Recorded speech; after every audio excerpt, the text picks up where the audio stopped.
Welcome everybody. We're going to go ahead and start. Our first speaker tonight is Brian with Western Reporting. He's going to talk to you about understanding background checks and some of the tools available to you. So thanks, Brian.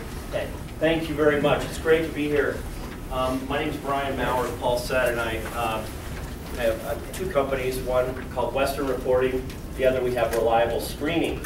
We're both Reliable Screening. They're both very good background screening companies, and we do basically employment screening, and we do landlord screening, or tenant screening we call it. And that's all we do. We do a little bit of drug screening, not too much. So hopefully we know this business, and please ask questions of me. And if I'm not talking loud enough, just kind of go like this or something, and then I can help. I don't have much time, so I'm going to spend the first couple of minutes just telling you about our website and some things maybe you didn't even realize we have that could help you in your own business. And some of you are doing background screening, some of you aren't doing background screening. Obviously, I would say do background screening. And primarily what we do is, for landlords, is a credit report, full credit report with score, and all election history, all kinds of stuff regarding the credit report. So ask any questions about that if you've had it. We also do a criminal. And a criminal is very, very important in background screening. In fact, I believe it's the most important. I believe it's more important than the credit. Because credit, everybody has bad credit. But not everybody has a criminal. Only 1 out of 5 people have a criminal. So, but it's that much. And you have to be aware. And then we do evictions. And so evictions is very important, particularly now when the housing crisis was so bad, people are renting, people are being evicted. And you certainly don't want to get caught in a situation where you're renting to somebody who was just evicted, because if people that are evicted do one thing, they go to another place to live, and you don't want them living in your place. So we try and protect you. The other thing we do is a Social Security verification to verify these people are who they say they are. Because what we do is take your application, and it's a part of your whole process that you go through. So hopefully, I'll help you a little bit.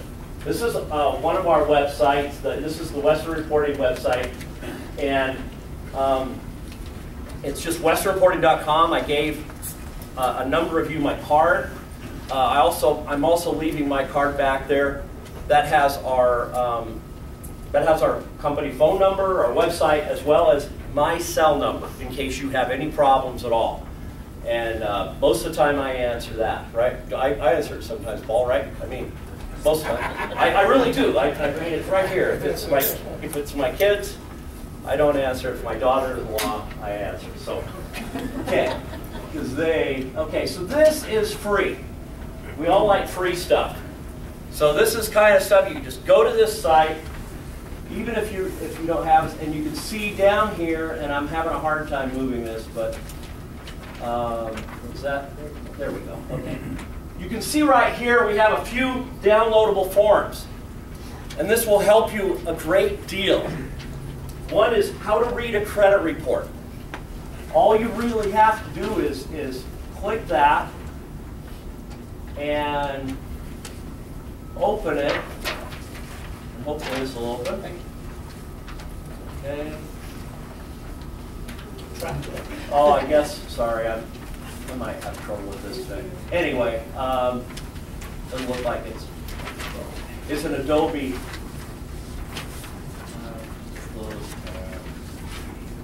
All right, anyway, it's there. Look it on your computer. It will go through how to read a credit report piece by piece by piece, from the name to what is a bankruptcy and how long does it last, that kind of stuff. It's a very easy report to read. Second, we have a generic tenant application. Just a generic thing. If you want it, just use it. Tenant personal release form. This is something you have to have with every tenant application, a release form, so they can sign it. I can't issue a credit report or a background check unless you have that signed. It's a law, but that's And then we have an employment personal release, full disclosure, a sample report, adverse action letter, and some other stuff. Okay? So there's a lot of stuff there that you can utilize. I am going to probably not go through too much of this because I want to answer questions. And hopefully, logging in is very, I'm not even going to do it actually. I'm going to talk. This is too hard for me to use. You just basically log into our site. It's a very simple thing. We have an ID and password, and most customers, oh, you already have your credit report ledger. Okay, great. You got it in your hand. How to read a credit report. Is there questions on a credit report I can answer before I even start? Anybody that has a question about anything? Yes. What there are three main credit. Which one do you use? I used all three, but I prefer TransUnion for this market and Equifax in the East Coast. So if I were to order, because I've ordered reports and I only get TransUnion. Yeah, and there's a reason for that. It's a great question. TransUnion gives us 50. What's your being recorded? Can you stand over here? We get 50% more Hispanics using TransUnion than we do Equifax, and that's why I do that. But you can use anyone you want. How do I select that? You just call our offices and say, I really want to use Equifax. So you have to select one. Yeah. Would you like two? Both of them? Well, I had a tenant whose stuff was all on another program that wasn't the one that was pre-selected. Yeah, another bureau. Oh, okay. Yeah, it's very simple. Just call one of our customer service people if you're using us. Say, I'd really like to use Equifax instead of TransUnion. Doesn't matter to me. Okay. Which one do you use here? I use TransUnion because, and again, I have a great relationship with TransUnion. We've done this for many, many years, and we have so many Hispanics moving in. It's better for Hispanics. They're out of California. They have better records, and there's a reason why there's 3 repositories, because all of them get information at various times. Now, we're not a bank. We're not a mortgage company. You don't need a tri-merge. You only need one. Because normally that's all you'll need to see that information. And they do replicate each other, there's no question. Yes? So if we were to pull a report and it didn't have much, and it didn't really have anything on it, could we call your office and ask them to run the other one? But is that considered second credit report? No. If you use the different repository?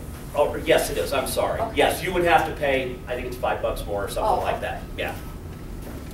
I'm not sure. Okay. But let me just tell you, if there's nothing there, there's a reason there's nothing there. They're either too young. I did one for the other day for a 40-year-old man. He had an 850 credit report. Never had a credit card. Never even had a mortgage. Can you believe that? And the guy was fine. He just paid everything cash his whole life. And how would he get a credit score then? I don't know. Got me. I can, I can share with you the governor's credit score is 805. Okay. So, anybody else? In case you're doing business with the governor, yes? I may be asking the wrong person here, but once I get the information, once I've got the background report and the credit report, is there any kind of benchmark on where you should or shouldn't rent to somebody? I mean, how do you apply the information? Okay, there's a great question. That's up to your property and up to the parameters that you have set for your property. So you have certain parameters that you've set. They have to have a job, or they have to, be living. I don't know what your parameters are, but in our business, we would say, okay, you set a parameter of a debt-to-income ratio. So you want to look and see what their debt is from our report. You want to say, I don't want to rent to anybody that has a felony or higher, if there's anything higher. Something along those lines. But the only thing I do know is be consistent. Make sure it's the same for everybody, because now we're talking about fair housing. So, and we even have a score that we can do it for you. We can put all those parameters in. and say, okay, here's a debt to income, here's a you know, some kind of a score, a pass, fail for whatever it is. But yeah, those are important things. Whether they've, how about bankruptcy? There's a good one. Did they? How long has it been since their bankruptcy was discharged? A year, 2 years? What do you have as your own parameters? So you're more than welcome to call our company. If you are members of the UAA, just say I'm a member of the UAA, and they'd be glad to help you and give you some ideas on what would be great parameters for your properties. Yes? One of your downloadable forms is the tenant personal release. Is that simply saying it's okay to check my credit? Yes, it's a personal release that says the person applying for your apartment and is agreeing to have us pull their credit and their criminal report. Now, the one thing I will say in just a second, and I'll get to that question, I wanted to make sure this is important that you understand. You have to keep that on file. We keep it too, but you have to keep it in your own files because we get audited, and there may be a time I come back to you and say, hey, I have to have a copy of that application signed. In the past, when I've worked with you, I haven't used that form. I think I've just got them to say, it's okay to check my credit and initial it and give it to you. Is that acceptable? As long as it's on your application and there's a line on it that says something like, you are agreeing to pull my credit report and a criminal history. As long as it has something like that. So we can get rid of that. We don't need that paperwork. You don't need it. But you know, if you're sending your application in, and most of you are doing an application and it's a signed application, that's sufficient. As long as it's signed and they're telling us it's okay.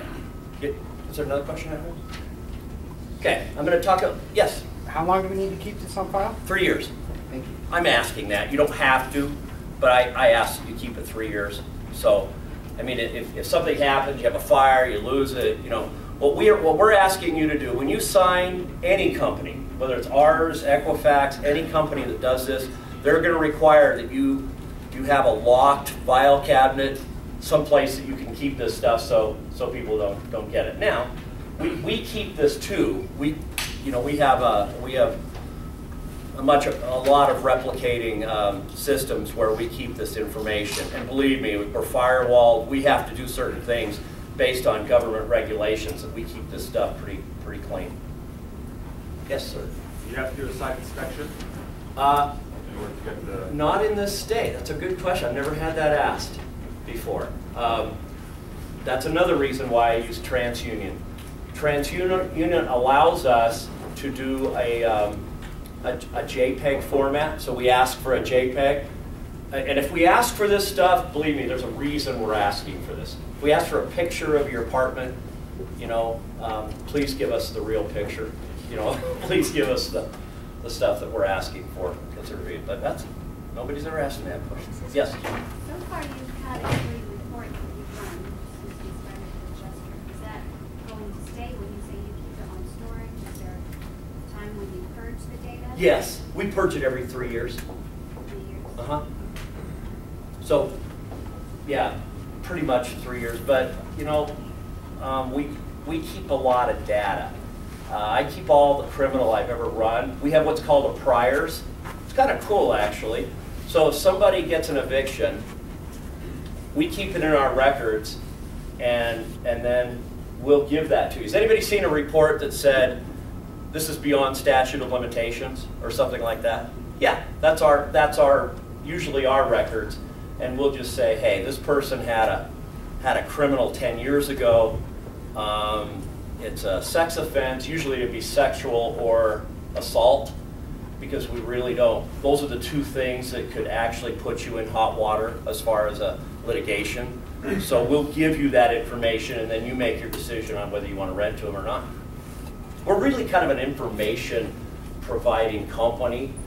We're not really a company that says, hey, this is who you need to rent to. That's still your business, but we're just giving you the best information we possibly can give you.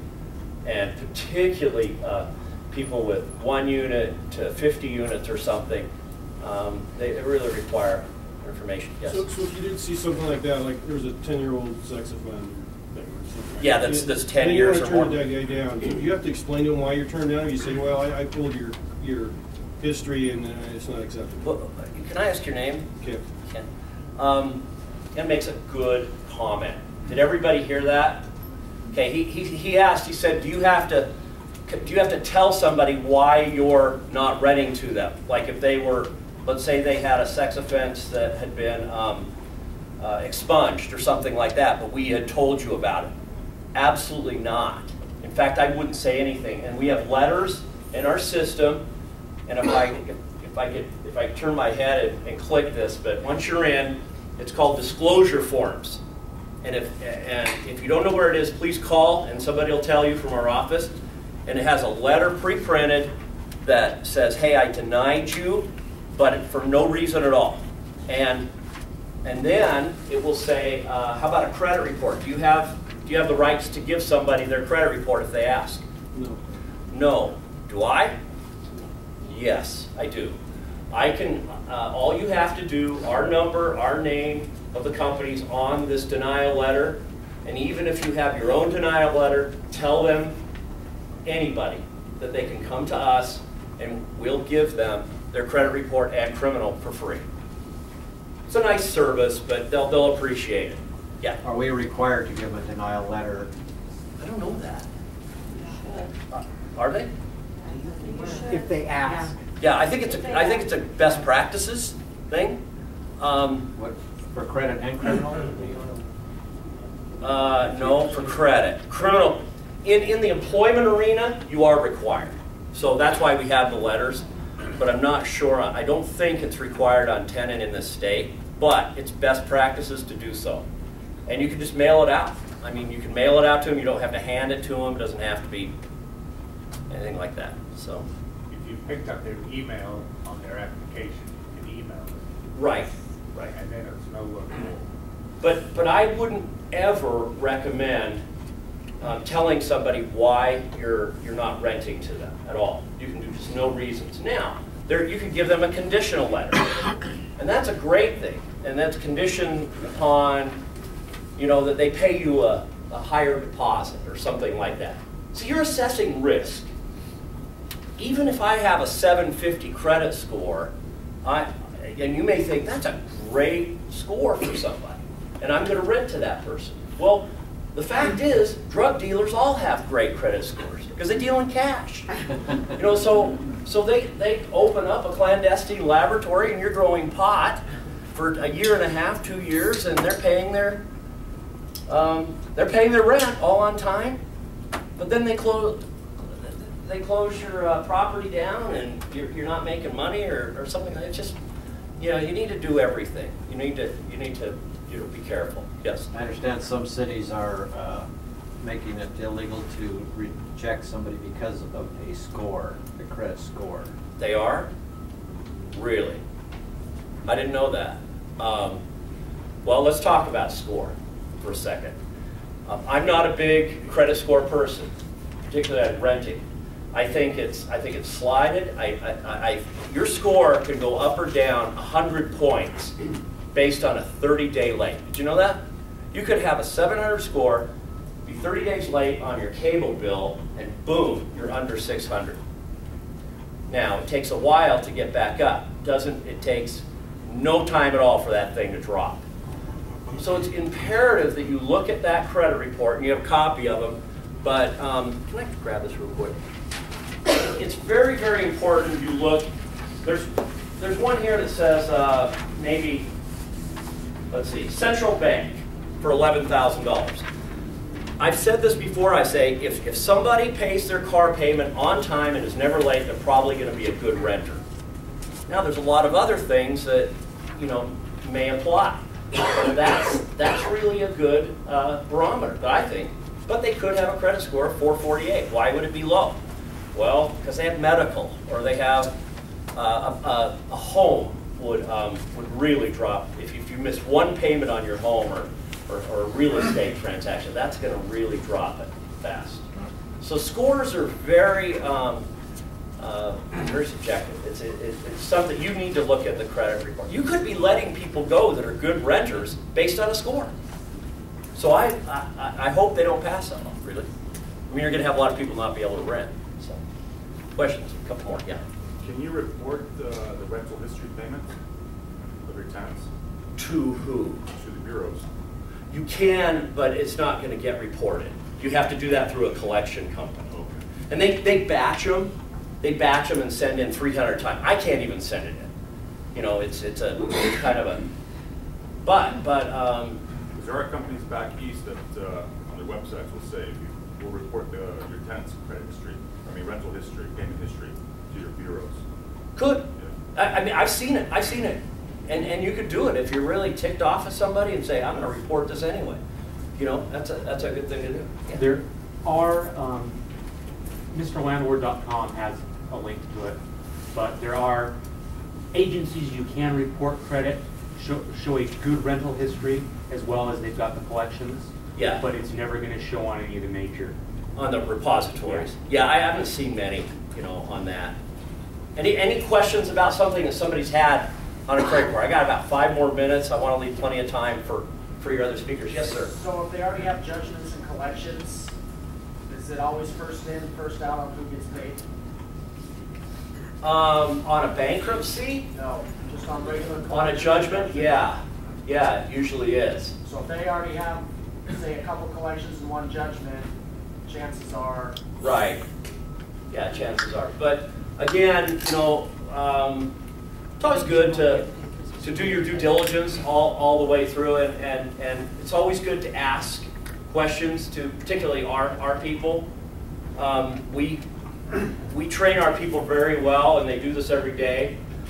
So they see these things, and they'd be glad to give you any kind of information. They probably can't give you a lot of advice. Hopefully they're not giving you advice, but they can give you information. Yes? So if they sign the paper on the application, you can do the background check and the credit report. 6 months later or a year and a half later, they're late, you want to go check it again. You have the right to just go pull it again. Yeah.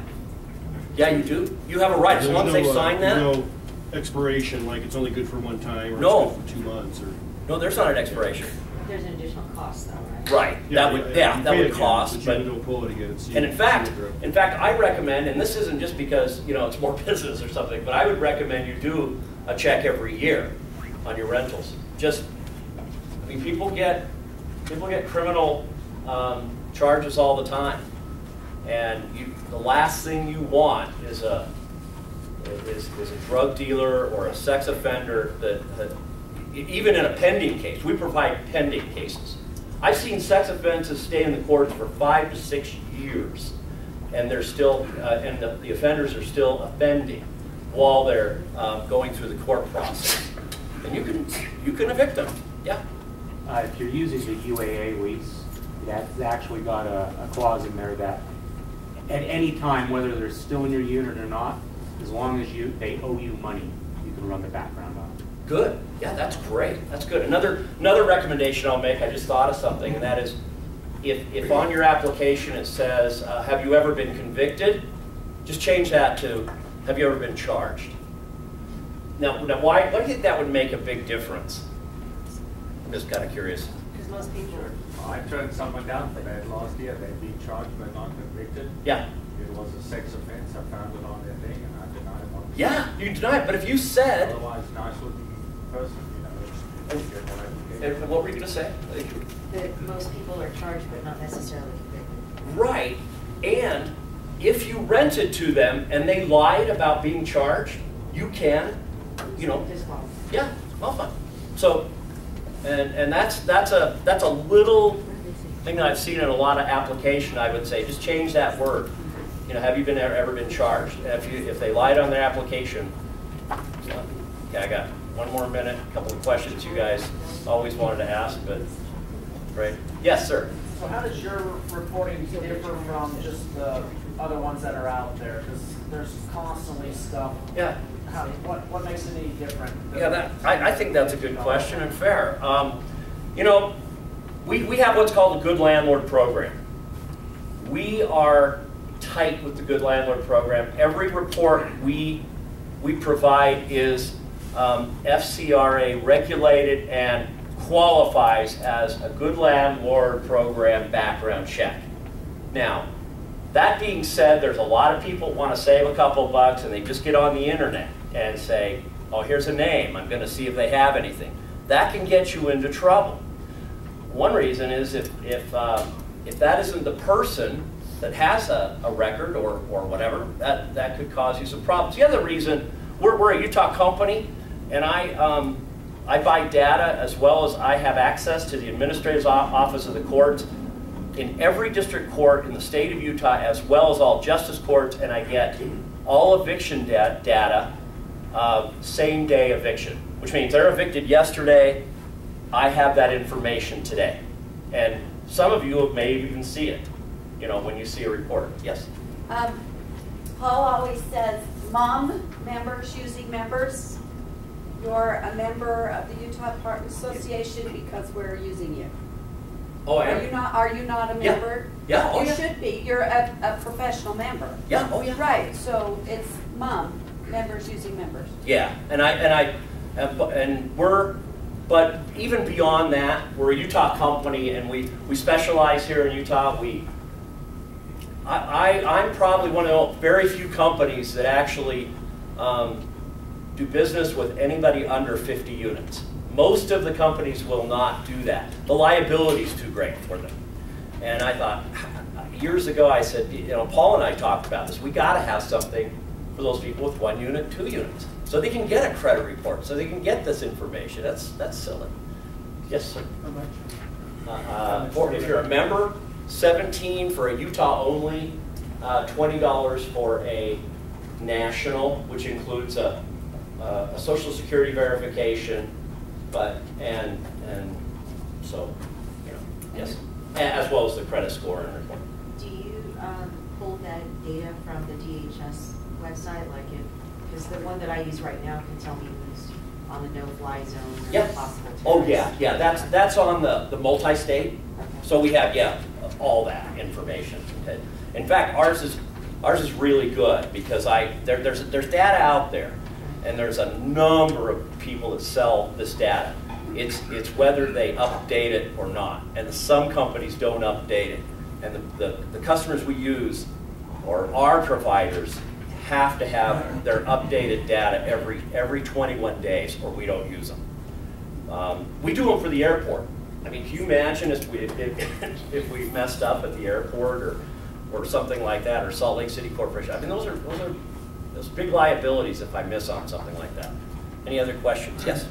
Is the criminal report and the credit report separate? No, they're usually done together. And I don't advise anybody to not do one without the other in this business. If you're hiring an employee, you don't have to run a credit report, yeah. But in this kind of business, I think it's important. One last question, sir. We have an ongoing tenant. Each year we run their credit again, and they stay 4, 5, 6 years. When we run that, what effect does it have on their credit score? Very little. Very little.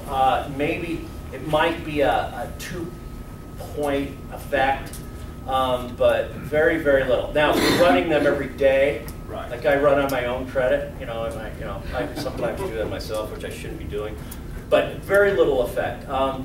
My last comment I'm going to make is if the case law on doing background checks is if you could have known it, you should have known it. And that's an important thing.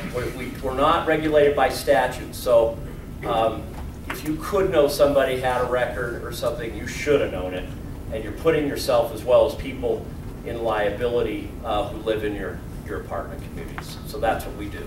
When they do the report online and put in the address, yes, you put in their current previous address, or you put in the address of your unit?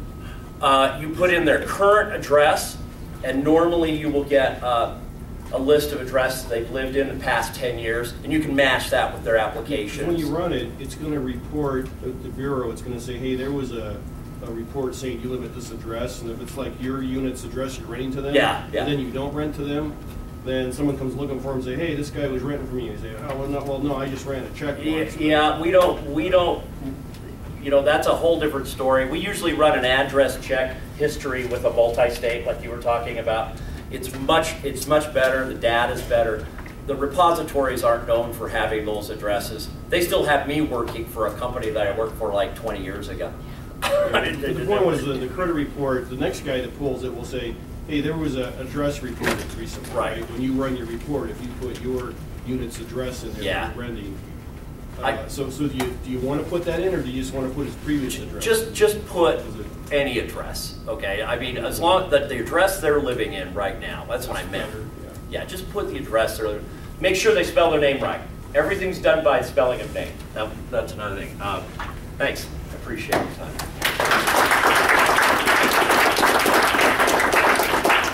Thanks, Brian. You're welcome. Our sponsor tonight is Check City, and Check City has a great service for your renters, which means it's a good service for you. If your renters can't pay rent, Check City does short-term loans so that your tenants don't get evicted. So if you're out there serving 3-day notices, maybe you ought to put a Check City card with those 3-day notices. And we're going to have Wendy and Dee Dee come up and talk a little bit about short-term lending and how they actually give discounts to UAA members and how they can help you keep your tenants from being evicted. Good evening, everyone. How is everybody? Good. Good, good. My name's Wendy Gibson. I've been working for Check City for about 10 years. My colleague, Dee Dee Brownlee, is a landlord and a member of the association. She joined in 2010 and thought that this would be a great way for us to market our products and try to help landlords avoid costly and time-intensive evictions. Paul's going to grab my presentation for me. Has anybody, we've been members of the association for about 1.5 years now, and I think I've met quite a few people in here, but has anybody referred their tenants to us since we've come and started talking? Was it a good experience? Were they able to pay their rent on time? It was excellent. We served them an eviction. They gave us all the reasons they couldn't pay. We sent them on to you guys. They actually didn't use you, but they had that money 24 hours later. Oh, yeah. Because we said there's no excuse. You can go on down there and get a 20% discount. Yep, here's a resource for you. Yeah, You can get the money, and as a landlord, I'm sure that will save you a lot of energy and effort and stress trying to collect. Yes? Well, what kind of interest do you charge them? Our interest is 417% APR. And when I say that, I get a lot of smiles and eyebrow lifts. So we're going to talk about what that means and how much the actual finance cost is. So 417% APR would be the annualized rate they would pay if they kept out their loan for 365 days. However, it's state law in Utah, we cannot charge more than 10 weeks of interest. It's impossible. It's illegal. So at 10 weeks, automatically, if they have an outstanding balance, everything they pay goes directly towards principal until the balance is paid in full. Also, another really neat thing in Utah, back in 2010, we supported some legislation that passed that gives our customers 1 time per year the opportunity to take out an equal payment plan. And what that means is if on their first due date, 2 weeks later after they take out the loan, they can't afford the interest payment, they can come in and request an equal payment plan, and we're required by law to give that to them. And what that means is their principal balance outstanding plus the first 2 weeks of interest will get split into 4 equal payments over the next 60 days. And so it's an extended payment plan mandated by the Department of Financial Institutions in Utah. So it's another really great resource for borrowers out there who may take out a loan that they can't end up afford paying back. They can request the extended payment plan. But yeah, 10 weeks of interest is the interest rate cap in Utah. The finance charge is 417%. I'm going to show you how that will compare to some other more expensive alternatives, such as balancing a check, paying a reconnect fee on a utility, paying a credit card late fee. Some of those annual percentage rates can be 1,500, 2,000, even 3,000% APR. So we do offer short-term loans. Our microloans are unsecured. The average loan is about $350 for 2 weeks. They write us a check posted to their next payday, and then on that day they do have the option to extend by paying interest, or they can just pay off the full balance. 417% interest translates to $8 per 100 per week. The average loan in Utah is about $350. If they borrowed $300 for 1 week, the interest would be $24.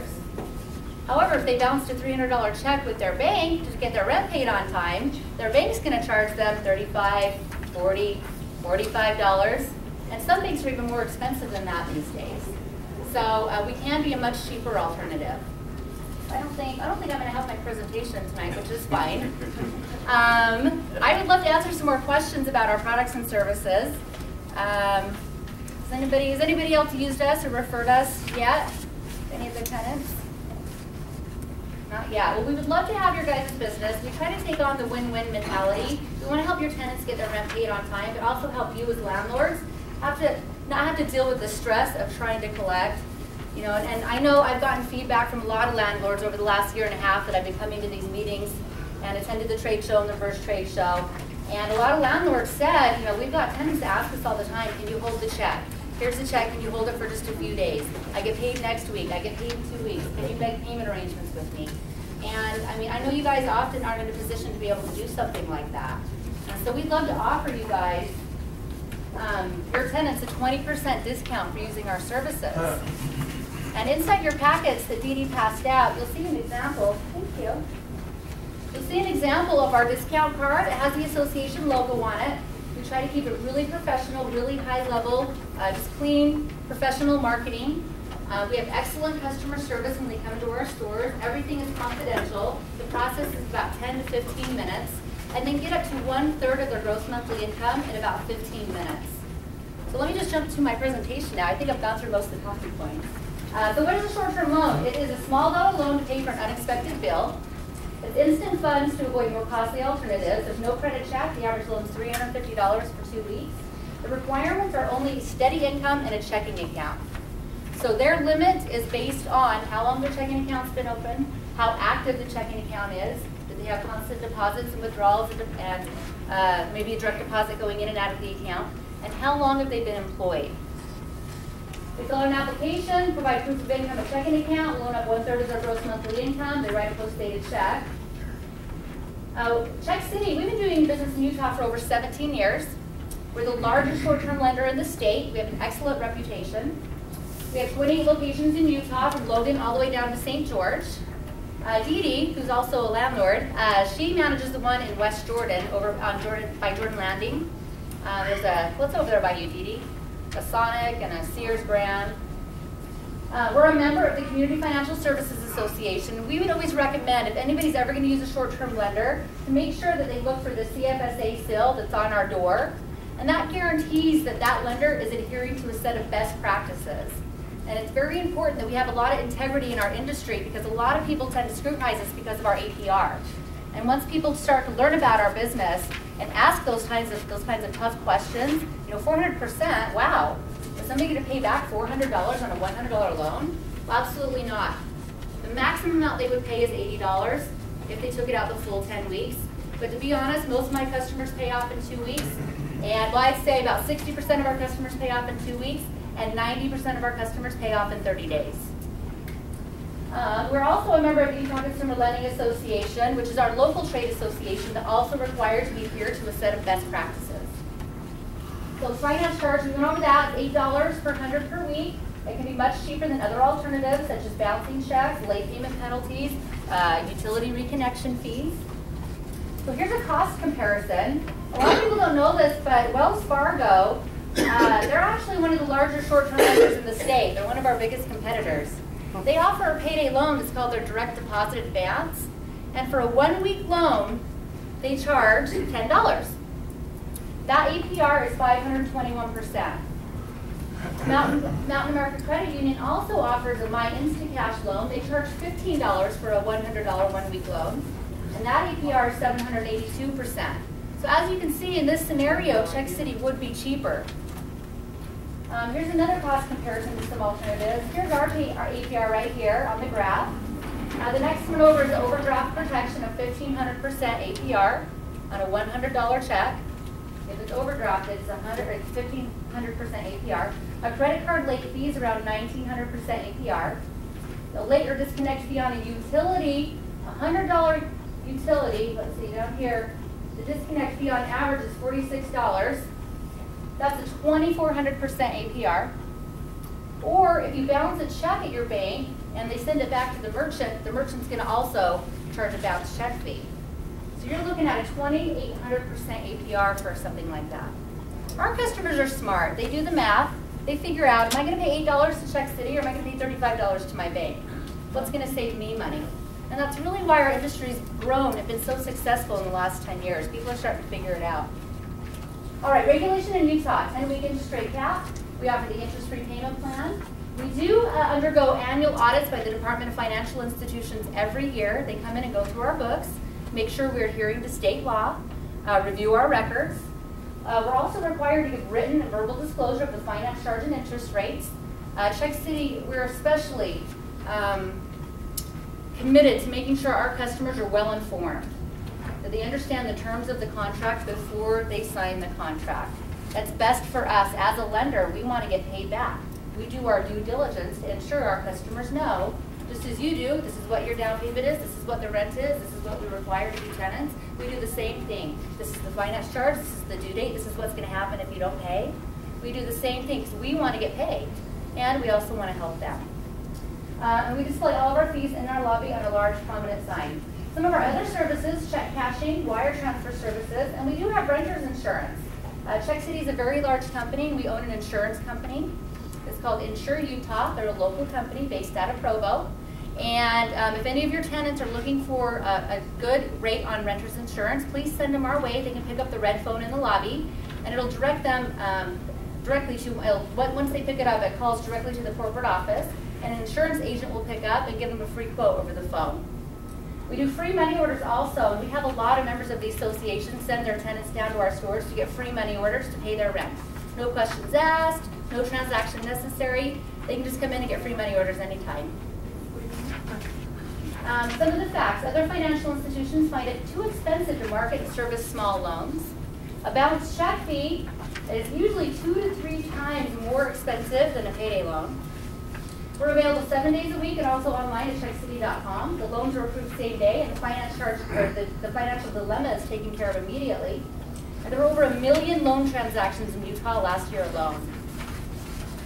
Benefit to the landlord. So your tenant will get a 20% discount. They don't need the card necessarily. They can just say, my landlord sent me down here. And our stores know to ask, oh, are they a member of the apartment association? And if we can make that connection, they'll get a 20% discount immediately.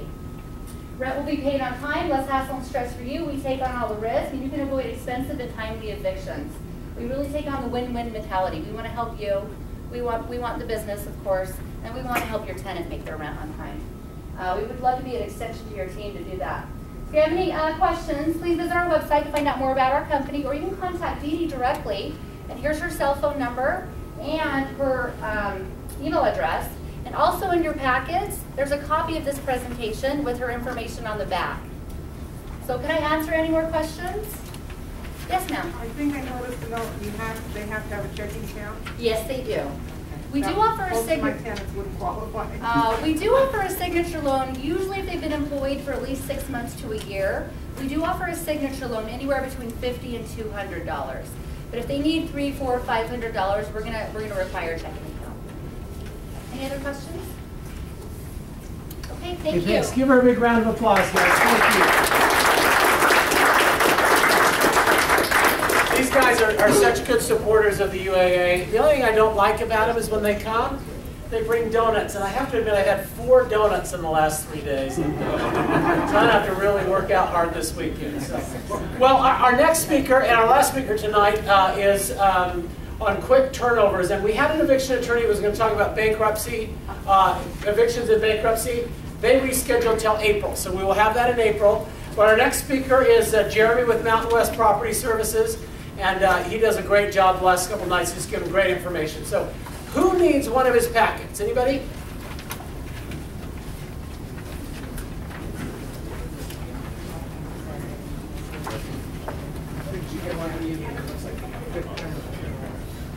You already got one?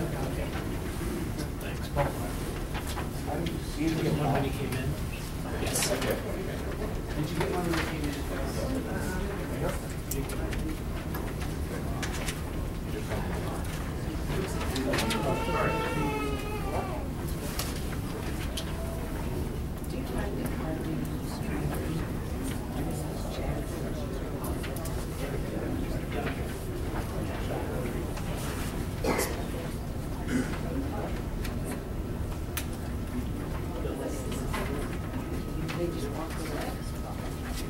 Okay. I'm Jeremy. I'm with Mountain West Property Services. While Paul's passing these out, I'll tell you a little bit about our company. We're landlords ourselves. We have another business, Mountain West Property Solutions Incorporated, that we run the management of our rental units through.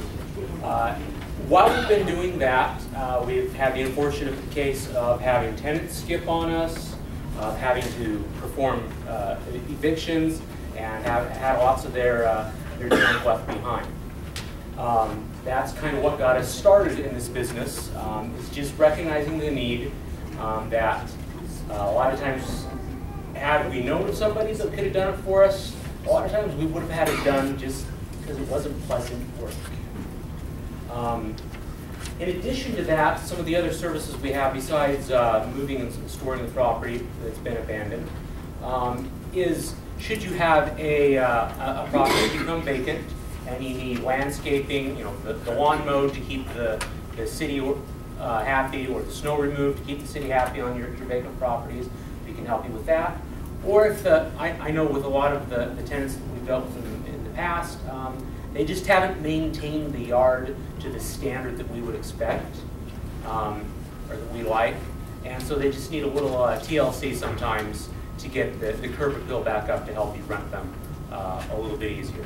And we can assist you with that as well. As the title says, quick turnovers, that's what we're trying to do to assist you in a quick turnover. The faster that we can get your property ready to re-rent, the better. So the faster that you can get somebody back in there, the more you're making money. And on the flip side of that, anybody that's abandoned your property still has a financial obligation to you until you're able to get that re-rented. So by the faster you can re-rent your property, you are actually doing them a service. I know you may not want to sometimes, but it is helping out both parties.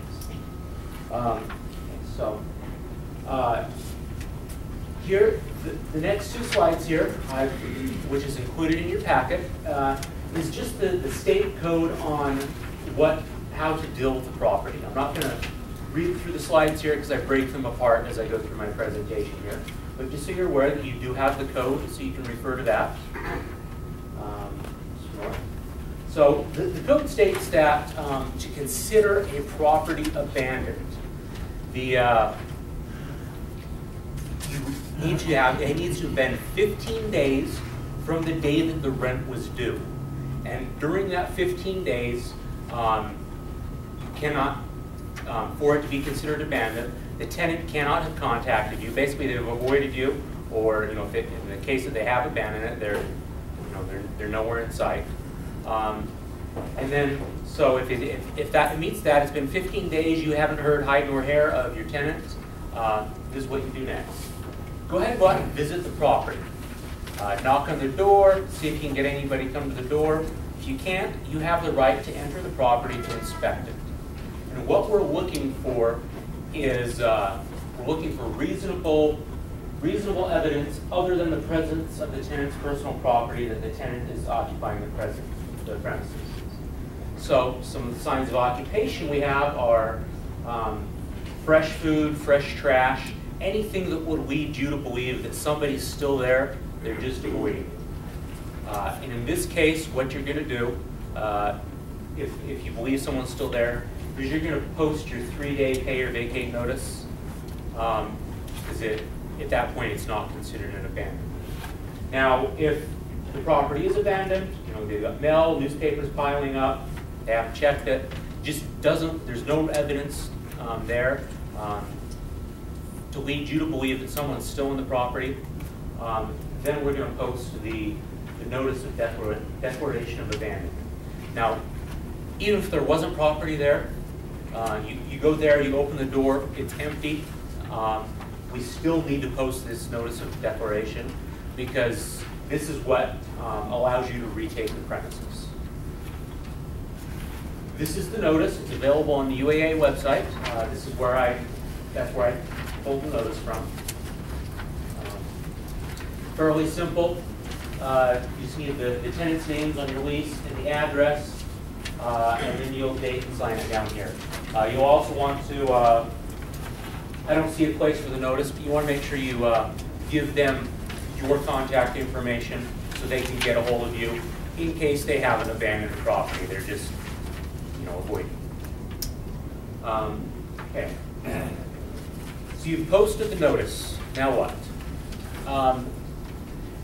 The code does not specify this. However, I believe it would be just good practice to give the tenant 24 to 48 hours to respond to the notice. That allows you to either, if they're still there and they respond to you, you don't have to go through the process yet of removing their belongings. And it's kind of good practice. So if it's been, whatever time you want to allow them, and they have not contacted you, then you can begin the process of inventorying and moving your property so you can re-rent it. On abandonment, the code does not specify inventorying their property. It's just a good practice to protect yourself. In that, it doesn't need to be a thorough item-by-item inventory. Take some pictures as you're boxing stuff and moving out. Write a list down of the generalities of what you're moving. This way, it just protects you. If they come back and say, "Hey, I had a big screen TV there. Where is it?" Well, if you can document by pictures in your inventory that, hey, there was no big screen TV when I moved things out, you're just protecting yourself there. So, this is another excerpt from the code. The tenant has abandoned the premises and has left personal property on the premises. The owner is entitled to remove the property from the dwelling, store it for the tenant, and recover, this is the important part, actual moving and storage costs from the tenant. The reason I want to point out actual is if you're moving the items yourself, and it comes down to a court case, they challenge it in court, you may not be able to be reimbursed for your own labor. You can document the costs through a check to some day labor that you've hired, bill from a company like myself, then it's going to be much easier to recover those costs. Jeremy? Yes. Question for you. As a landlord, I've been through this situation this last year, but should the tenant be put on notice, or should they not be responsible to know